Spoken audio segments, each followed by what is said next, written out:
It is Disneyland's most expensive character dining experience.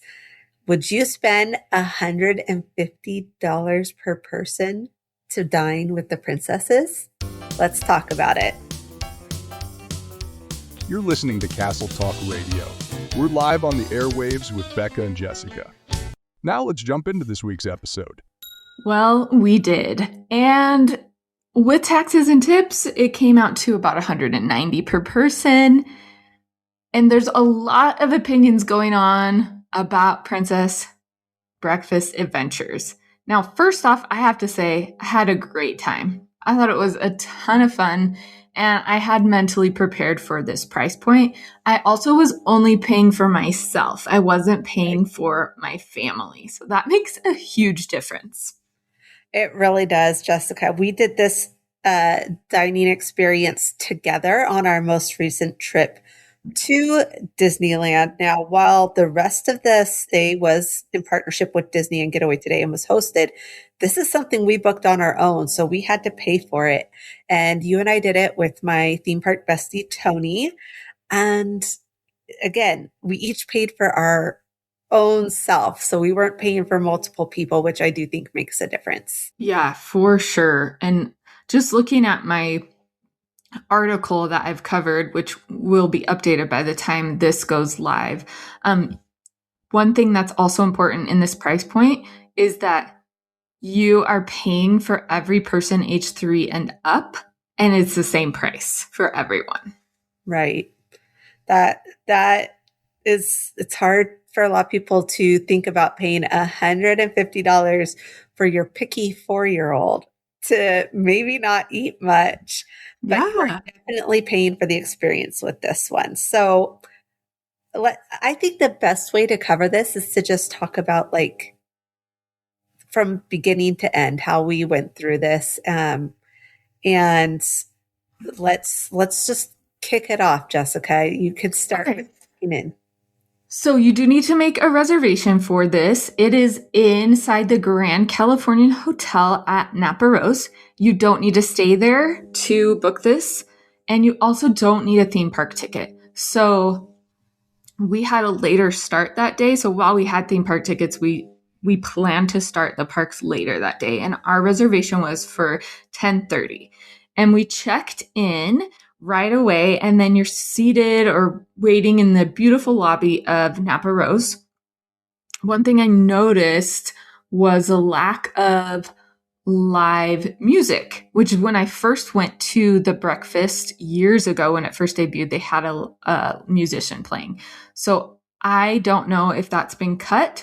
If I was guessing, I would say it has been cut because there's been several things that have been cut. We might not go over all of those things, but when you are researching the Princess Breakfast, make sure you're reading current or listening to or watching current reviews, because you will most definitely be disappointed if you're reading something that's outdated, because you're going to feel like you've missed out on a lot of things, but those are just not included anymore. So first off, waiting in the lobby, we did notice some people getting autographs and meeting a princess outside, and we weren't really sure if that was part of the process that we were supposed to do right then or after, and it turns out it's both.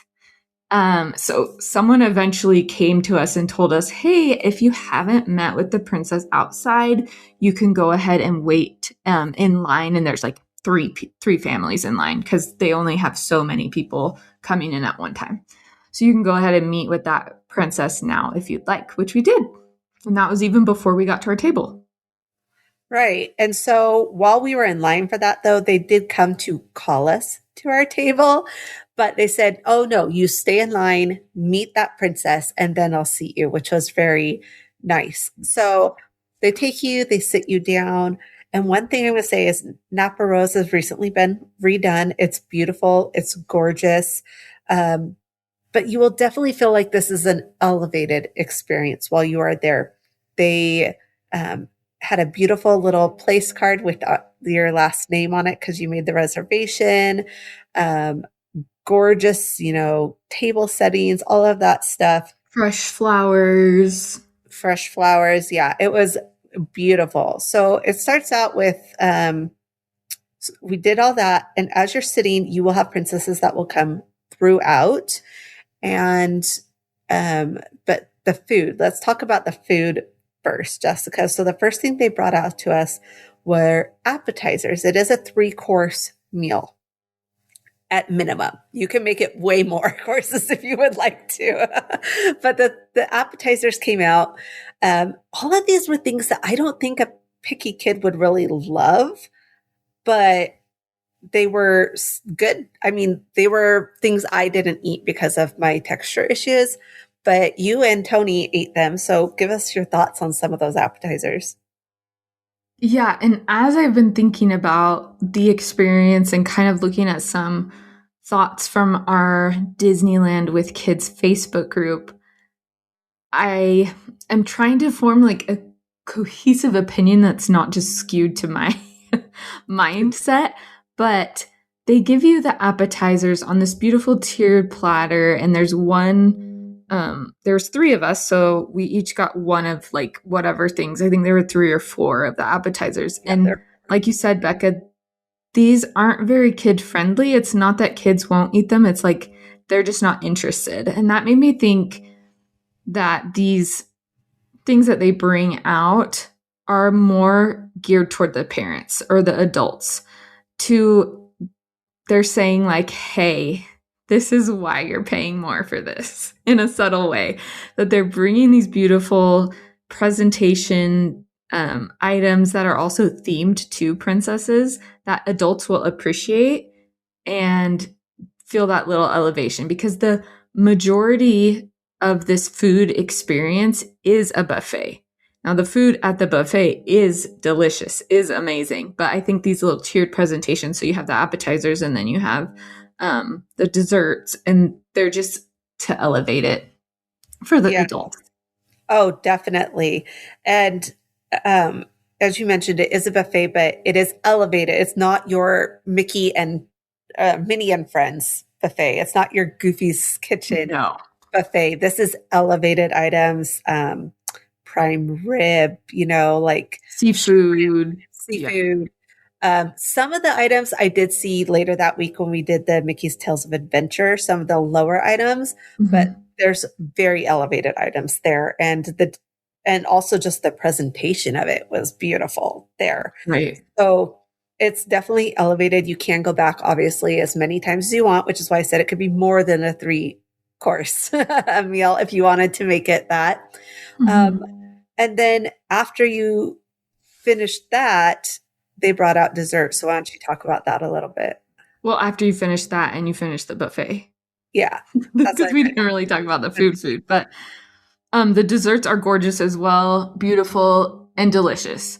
And we actually did like eat a bite, at least Tony and I did, of each dessert, and then kind of finished off what we liked the most.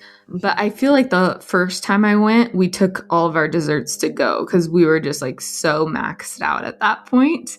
And I'm also picturing the desserts of the past, and I feel like the desserts in the past were more kid-centric than these. These kids are still going to like these ones, but I feel like they pared the desserts down a little bit in presentation-wise, but they're still cute and they're still delicious.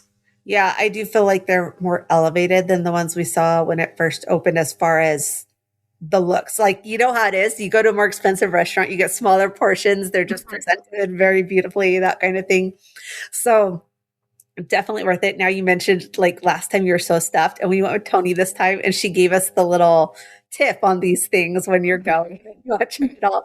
So you have to pace yourself. It's like you have to get like little sample sizes of everything, and then find the things you really want to eat more of. And so, like, you called it the Costco sample strategy, which I loved. But one thing I want to talk about is every time we got up from the table, whether it was to go to the buffet or to get pictures with princesses, this is where it was very elevated. Our napkins were picked up and folded all pretty again, right? Like, we'd put our napkins down as we got up, and they would come and they would fold them and make them look pretty again.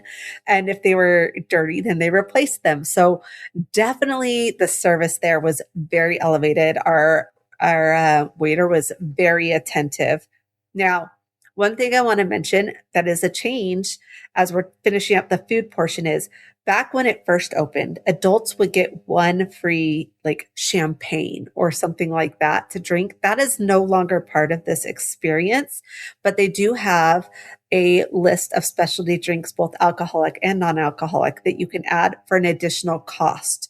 So they will bring you soda, water, chocolate milk, coffee, all of that is included, but there is that list of upgraded beverages that you can choose from if you would like to. But let's move on to the main reason to do this, and that is the princesses. So Jessica, why don't you take that away? Princesses were top notch. If you're here to meet princesses and get quality time with princesses, you are going to get your value out of that. That's the thing with character dining that costs so much is you're constantly scrutinizing the value of this. Mm-hmm. And it's very tricky because what is expensive to one person is not to another. What is a pinch for someone else and a splurge is not to another. But I do feel like the princess value here is fantastic. Do you remember how many princesses we saw? Or can you count them up really quick? Can you count them up really quick? Okay, let's do it. Okay, so I'm just going to name them, and if I forget someone. So at our table, we met Jasmine, Raya, Rapunzel, Aurora, Pocahontas, and then we had Mulan. And then at the patio, we met Tiana and Ariel. Okay, so that's 8. That's 8. And I, like you said, the interaction was amazing with them. Like, I feel that it was, you take other character dining where you feel like you got a little more interaction with people than you do, like if you're in the parks, right? Times that by like, I feel like 10. Like, I felt like they would come up and start conversations and just keep talking and talking with us. You didn't feel like they were rushed to get around to all the tables, which was wonderful. And I'm sure part of that has to do with the fact that they're all face characters. Whereas when you go to a lot of these other ones, they are not. And so that kind of makes it easier for them to stay out for longer periods.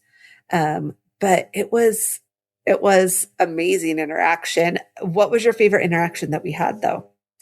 I did like Rapunzel a lot because she's just so playful and current. So like, I feel like sometimes when you're talking to princesses that come from an older time period, it's a little bit more proper and refined and reserved.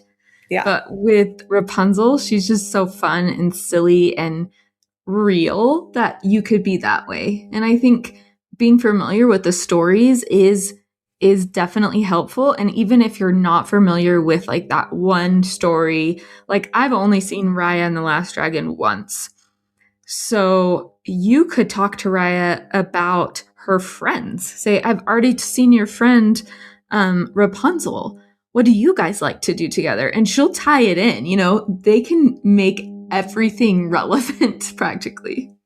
They can. And it was amazing some of the things they would bring up and they would continue the conversation, which was so much fun. I just really enjoyed the interactions. I think those are the best character interactions I have ever had with a Disney character.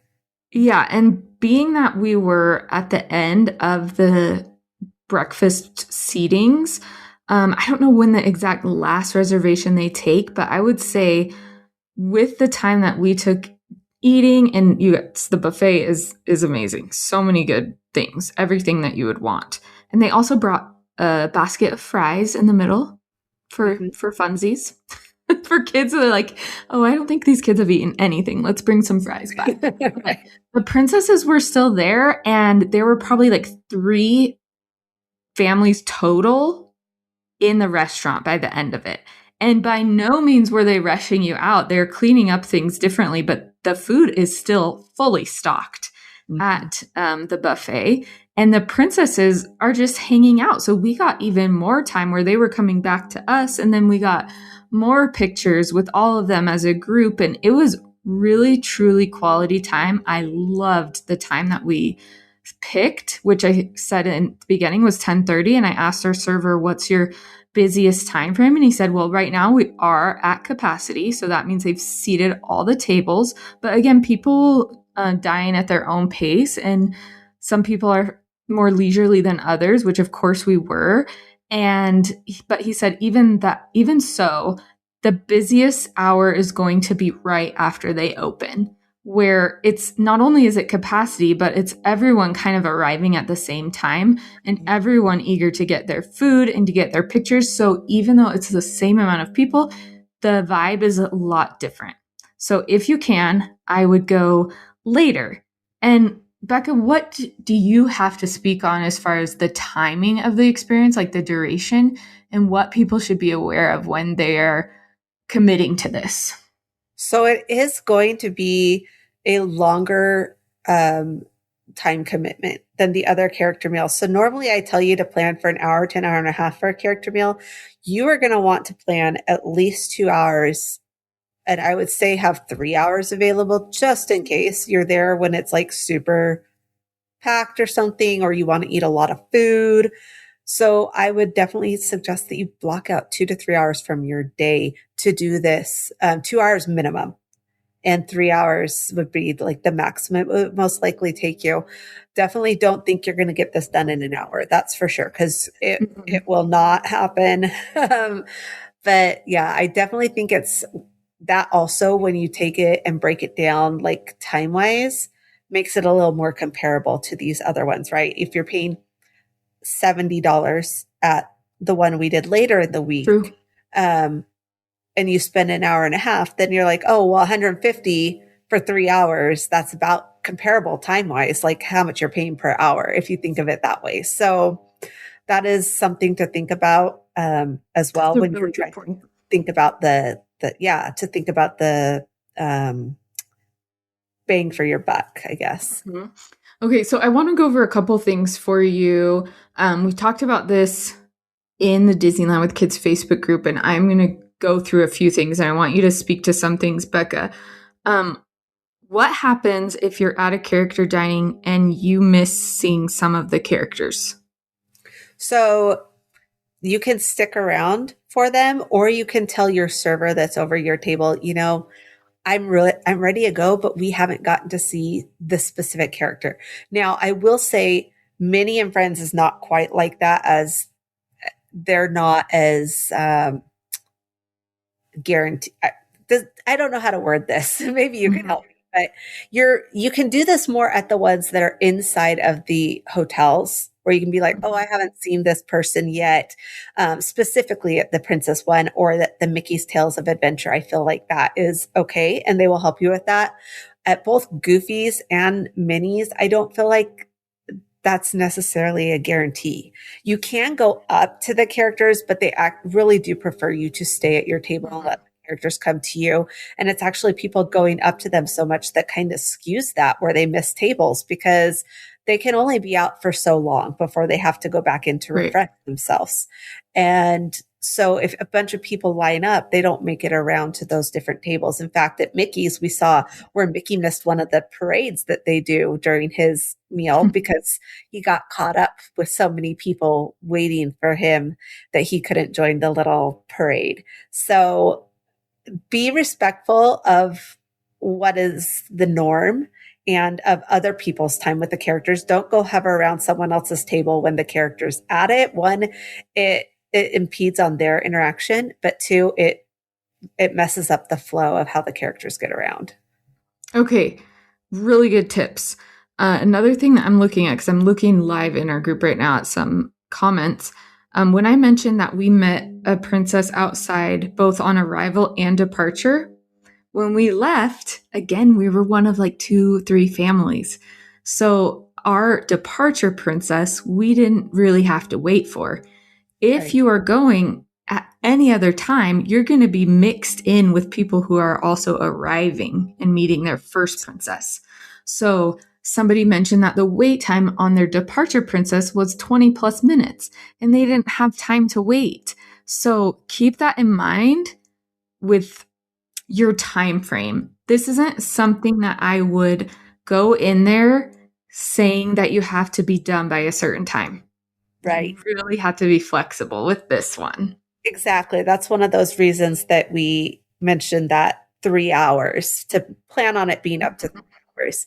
Um, Another thing I know was mentioned in that thread in our Disneyland Kids Facebook group is someone talked about that they used to get the gifts. And I think we need to touch on that because Yes. when this first opened and it was a lower price at this time, people would get gifts if they were a paying person ages 3 up. And then people were like, well, my 2-year-old isn't getting a gift. So then they offered it a la carte and it just became a hassle. And so when it returned, recently they decided not to bring back that. And the other thing they didn't bring back was the story time or princess lessons that they used to do on the patio. Now it's just a meet and greet with the princesses on the patio, but it's just you and that princess. Like they take one group out at a time. So I don't know if it's necessarily a downgrade that they got rid of the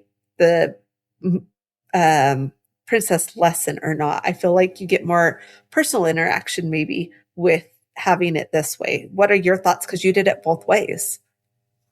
Yeah, so the adult gift was, like you said, it was like the upgraded drink, and it was also like a photo pass included. And like you mentioned, it just got too complicated. So I do like that everyone gets the same offering because everyone's paying the same. Everyone gets the same offering, and you do get a photo pass photographer on those outdoor meet and greets. And then you also get the opportunity a lot of times because sorry, this is kind of jumbled. The characters would often ask a server or a cast member to take our pictures. And that was rare. I hadn't seen that happen at other restaurants, but I love that. They're like, let me grab my friend and get them to take pictures for us. It was so nice because then everyone could be in the picture. And I think that's an important part with something that you're paying $150 per person. Mom needs to be in that picture too. Let's be honest. Mom's usually the photo taker. Sometimes it's dad, but you deserve to have everyone in those pictures. And they also didn't rush us through the pictures. We were able to each do our own individual pictures. We did a group, with all three of us. We did some with just Tony and I because we were making a separate video. So it was really nice not to be rushed through that. And I just feel like it's those type of things that maybe we don't think about. Everyone thinks, oh, the character and the meal should be amazing. But it's those small details that if those had been there, the fixing the napkins, the getting someone to take our picture, all of that, I would have felt like this wasn't worth it, right? It's those small little details that add up and make you go, oh, okay, I see why I paid this amount of money for this experience. Exactly. Another couple comments from the group. Selena says they love the princess breakfast. They go once a year and they wait patiently to make sure they see all the princesses. And in her opinion, it's worth the money. Another friend in that group, Tessa, said that she's taken her daughter several times and they get so stuffed from the breakfast that they barely eat again until the evening. And then even then it's something light. There's also comparisons to the way older princess breakfast that they used to have in California Adventure Park. So we've had a lot of iterations of the princess dining. This current one, you know what? It is worth it for me. But again, I'm not going next week. And the last time I went was several years ago. So worth it, yes, to sit and dine with some of my girlfriends, have a good time, have a leisurely start to our day. That was worth it for me. So you really just have to take everything into consideration and decide. There's other people that said they were underwhelmed by the whole experience and thought the experience was a little meh. There's a lot to consider for sure. There definitely is. And, we talked about how expensive it is, but what I will say, if you're going this summer, you can save enough on your tickets for your kids to pay for this meal because they have that crazy good ticket deal for Kids Rule Summer. And it's $150, a little under, because you get an extra discount when you book through our partners at getawaytoday.com/Castle Talk.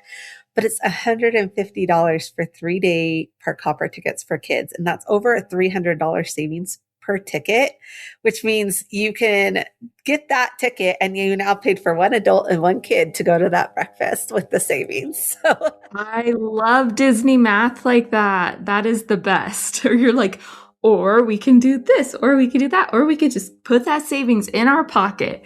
There's so many savings this summer when you add up all the things that you could really take the savings and put it towards another vacation. And not necessarily another Disney vacation, but like another weekend getaway or a staycation. I'm all about maximizing the vacations. And again, getawaytoday.com/castle talk can help you do that. And let us know what you think about Princess Dining, if you're intrigued, if you want to try it out, or maybe stick to one of the other character meals, or just your quick service meals at the park and do the traditional meet and greets. I am here for every single one of those choices.